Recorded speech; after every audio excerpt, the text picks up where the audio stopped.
안녕하세요. 법률사무소 해움의 박주원 변호사입니다. 오늘 영상은 무슨 전문 법률사무소가 일반 변호사님이나 법률사무소하고 어떤 부분이 좀 차이가 있는지에 대해서 한번 소개를 해드릴까 합니다. 이 영상은 사실은 좀 찍을까 말까 좀 고민을 좀 많이 했었습니다. 어떻게 보면 이제 저의 자랑을 이제 하는 것처럼 보여질 수도 있을 것 같고, 또 그런 말씀 드리는 게 좀 부끄럽기도 하거든요. 그래도 이걸 한번을 좀 설명을 한번 드리면 좋겠다라고 이제 생각한 이유가, 저희가 이제 상담을 많이 하다 보니까 생각보다 많은 의뢰인분들께서 좀 질문을 해주셨어요. 변호사님과 해움을 통해서 업무를 하게 되면은 다른 사무실에 비해서 어떤 것들이 좀 좋을까요? 라는 부분에 대해서 말씀도 해주시고 질문도 해주셨기 때문에 그때그때마다 이제 설명은 드리긴 했었지만, 한번 영상을 통해서 정리를 하면은 나중에 이제 이 영상을 보시는 분들께서는 미리 한번 보시고 생각을 정리하신 다음에 연락을 할 수도 있을 것 같다 라는 생각이 들어서 한번 영상을 좀 촬영하게 되었습니다.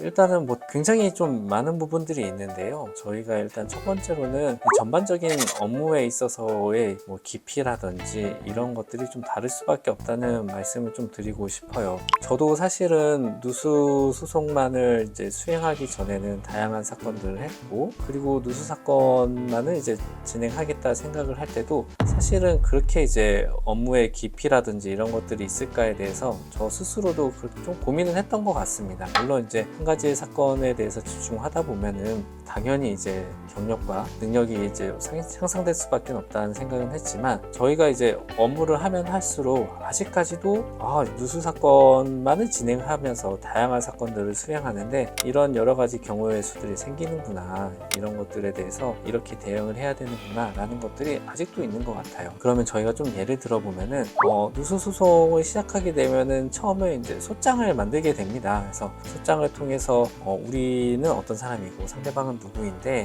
우리 집에 누수 피해가 어떻게 발생을 했고 왜 이 소송이 제기되었고 우린 피해가 어떤 것들이 있습니다, 이런 내용들을 이제 소장에 기재를 해가지고 법원에 이제 제출을 할 거잖아요. 저희가 전국에 있는 굉장히 다양한 법원들하고 이제 업무를 하게 되거든요. 그리고 이제 법원에서도 판사님들도 각자 자신들의 좀 전문 분야 같은 것들이 있어요. 그러니까 우리가 누수 사건을 하게 되면은 그 해당 법원에 누수 사건을 좀 담당하는 재판부 쪽으로 이제 사건이 몰릴 수밖에 없습니다. 이제 그런데 어떤 재판부에서 갑자기 이제 보정 명령이 이제 내려오게 됩니다. 해움에서 소장을 접수했는데 소장을 보니까 담당 재판부에서는 이런 내용들이 좀 궁금합니다, 이런 것들에 대해서 설명해 주세요, 아니면 이런 증거들은 있는가요? 이런 보정 명령이 내려오게 되거든요. 그러면은 우리는 이제 이 보정 명령을 받아가지고 이제 법원에 이제 답변을 하게 되는 거죠. 어떤 것들을 질문해 주셨는데 사실 그거는 이러이러합니다 라고 해서 보정서를 제출을 하게 되는데, 보정명령이 내려오게 되면은 그만큼 소송 절차가 약간 좀 지연이 돼요. 예를 들면은 우리가 소장을 접수했는데 바로 이제 보정명령을 받게 되면은 법원에서는 보정명령을 했으니까 보정서가 답변이 올 때까지 기다리잖아요. 그 시간 동안 약간 사건이 스톱이 됩니다. 경우에 따라서는 소장도 송달이 안 되고 보정명령을 처리하는 시간이 살짝 소요가 되는 거거든요. 그런데 이제 우리는 이제 그거 싫잖아요. 왜냐면은 우리는 누수로 인해서 컨디션이 좋지 않은 피해 입은 상황에서 거주도 하고 있기 때문에 1분 1초 하루라도 조금이라도 소송 절차가 단축되어야지 피해를 최소화할 수 있단 말이죠. 누수 사건은 다른 사건들과 다르게 소송 기간은 최대한 단축할 수 있어야지 피해자가 그 고통이 조금씩 줄어든단 말이죠. 그래서 이 보정 명령조차도 저희가 조금 고민스러운 거예요. 그러면은 해움 같은 경우에는 이렇게 어디 법원에서 보정 명령이 내려왔다 그러면은 그 보정사항을 다음 소장에 반영을 합니다. 어떤 재판부에서 이런 것도 궁금해할 수 있구나, 그러면은 다음에 작업을 할 때는 소장에 그 내용을 선제적으로 반영을 해서 재판부가 궁금할 내용을 미리 제공을 해버리는 거죠. 그러면 이제 보정 명령이 안 내려올 거잖아요. 이런 식으로 해서 저희가 소장을 접수할 때도 보정 명령이 내려오지 않도록 최단 기간으로 업무가 스무스하게 처리될 수 있도록 계속 새로운 사건, 새로운 재판부에서 의견이 나오는 것들을 반영을 해서 소장을 그때그때 이제 수정을 하고 작업을 하게 됩니다. 그러니까 이런 것들이 굳이 소장에만 반영되는 건 아니에요. 저희가 하는 모든 업무, 소장이라든지 준비서면이라든지 감정서를 제출한다든지 청구 취지 변경 신청을 한다든지 이런 것들도 다른 재판부에서 어떤 이슈가 되는 것들을 다음 사건들에서 최대한 반영을 할 수 있었습니다. 아무래도 이런 거는 누수 사건만을 진행을 하기 때문에 이 사건을 진행하면서 가질 수 있는 여러 판사님들의 생각을 총집합을 해가지고 저희가 이걸 수렴을 해서 반영을 할 수 있다는 장점이 있는 것 같아요. 이제 그리고 두 번째로는 이제 감정인 선정에 관한 문제입니다.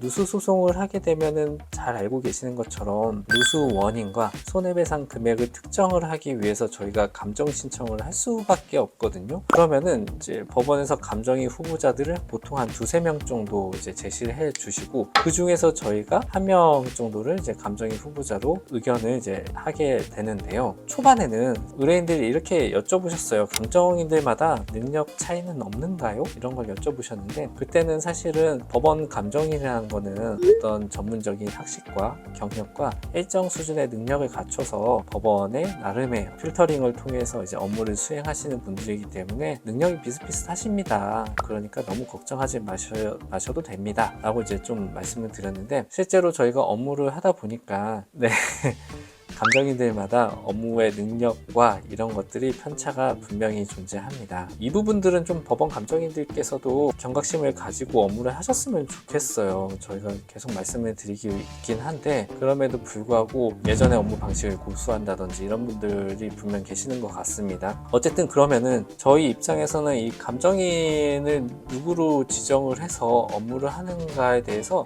관심을 가질 수밖에 없고 중요한 요소 중에 하나라고 생각이 됩니다. 저희 같은 경우에는 한 번이라도 저희와 감정 업무를 진행한 감정인들에 대해서 감정인들의 업무에 대해서 나름의 이제 평가를 좀 남겨놓는 편이거든요. 뭐 이게 좀 디테일한 말씀을 다 드리긴 좀 어렵긴 한데, 쉽게 말해서 업무 능력이 좀 괜찮았다, 업무 능력이 좀 아쉬웠다, 이런 것들에 대해서 좀 평을 좀 남겨놓고 나중에 다른 사건들을 업무를 하면서 소송을 진행하면서 감정인 후보자를 다시 받았을 때 저희가 한 번이라도 업무했던 감정인에 대해서 우리 의뢰인들한테 좀 의견을 좀 드리면서 같이 감정인 후보자를 선정하는 걸 좀 고민을 해볼 수 있을 것 같아요. 그러면은 이제 뭐 어떻게 보면 업무 능력이 조금 좋으신 감정인을 잘 선택을 해서 우리 누수 원인도 잘 밝히고 손해배상 금액도 잘 특정을 하면은 소송 절차가 잘 진행될 수 있고, 또 한편으로 보면은 불성실하게 업무하시는 감정인들이 분명 계시거든요. 이제 그런 감정인들을 좀 피할 수 있다라고 한다면은 최소한의 소송 절차라든지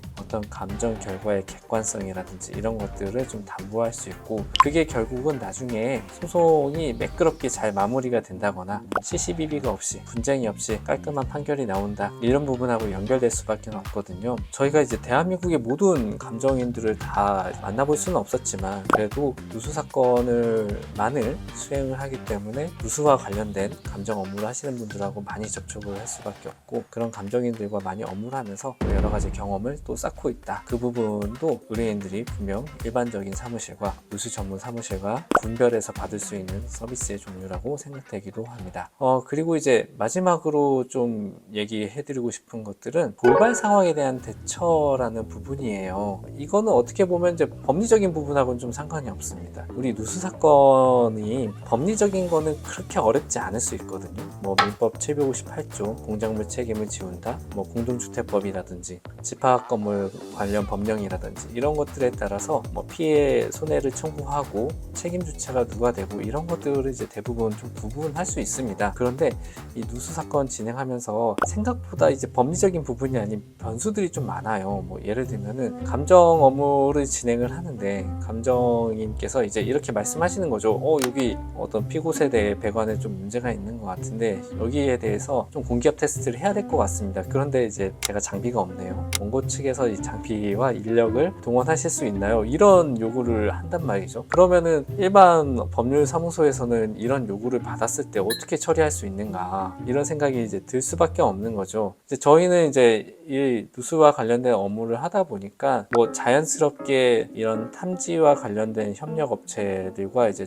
업무도 협력을 하게 되면서 진행을 하는 부분들도 있고, 뭐 누수 피해에 관한 인테리어 전문 업체와 또 협업을 하기도 하고 하다 보니까 이런 돌발 변수에 업무에 대해서 대응이 좀 가능하거든요. 그럼 이제 감정인한테 그런 요청을 받으면은 저희가 함께 좀 협의를 하면서 업무를 진행하는 업체가 있으니까 해당 업체의 일정을 확인해 가지고 현장에 투입될 수 있는지 확인해 보겠습니다. 그리고 이제 그런 비용들은 이제 어떻게 처리할지 이런 것들도 이미 경험이 있기 때문에 자연스럽게 좀 처리를 할 수 있는 부분들이 있는 것 같습니다.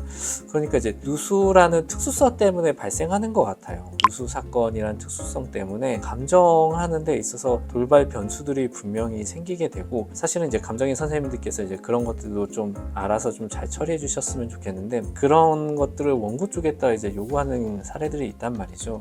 그 부분에 대해서 처리를 해본 경험이나 어떤 인프라 이런 것들이 갖춰져 있는 것이 아무래도 소송 진행이 좀 매끄럽게 되고, 그런 것들을 잘 지원을 해줬을 때 결과적으로 누수 원인도 잘 탐지가 나오고 결과가 좀 잘 도출되는 것 같거든요. 그래서 이런 부분들이 분명히 좀 차이가 있는 것 같습니다. 오늘은 이렇게 일반적인 변호사님들과 누수 사건만을 하는 변호사, 저입니다. 좀 차이점에 대해서 좀 어떻게 좀 설명을 좀 드려봤는데요. 사실은 굉장히 많죠. 이제 소소하게도 여러 요소들 중에서도 저희가 끊임없이 이 소송, 누수 사건을 진행하는 데 있어서 고민을 많이 합니다. 이 감정을 진행을 하기 위해서 어떤 부분들을 좀 진행을 해야 되는 건지, 어떻게 사건 절차를 좀 해야 되는 건지, 이런 부분에 대해서 많이 고민을 하게 되거든요.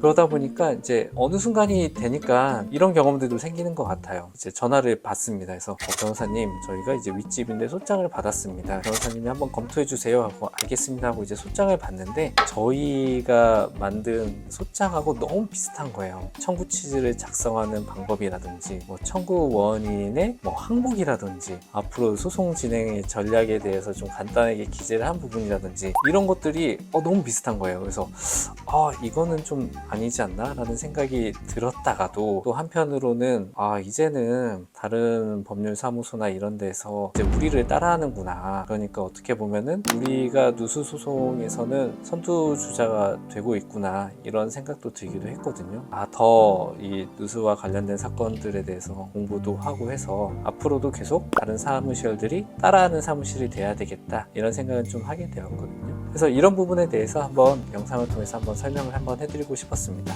아무튼 감사합니다.